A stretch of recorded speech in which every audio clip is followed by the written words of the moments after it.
Hey guys, this is my 2010 Toyota Tundra. Sorry about the camera shake. I'm just using my phone. I'm no professional, but I thought I'd make this video. Just help those out who are dealing with the same thing. I'm trying to install a backup camera in my truck, and I needed to find the reverse wire. I already found it, but I just wanted to kind of explain to you what I did to find it and where it is. So it's like, so you come over here, it's on the front driver's side door. There's a kick panel on the passenger side.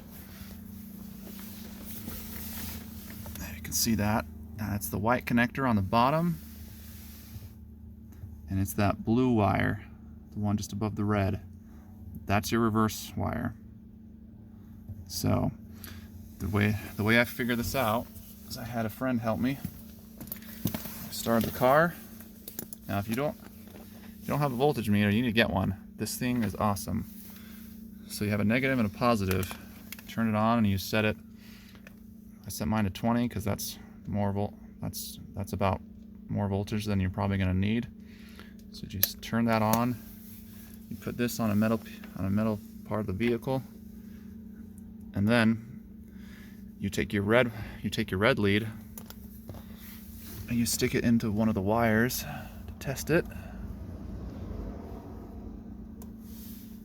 And then if while the truck's running, if it's hot, it'll start showing 12, 11 or whatever the voltage is.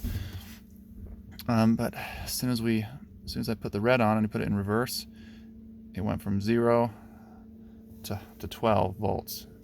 So that's the wire you're going to need to hook up your reverse trigger wire on your head unit. So I hope this helps. If you have any comments, or if you think I don't know what I'm talking about, feel free to put that in there too. I'm still learning myself, and I'd love to learn. But I did this on my old truck, an F-150, so I hope this helps you, and I'm sure it'll help me.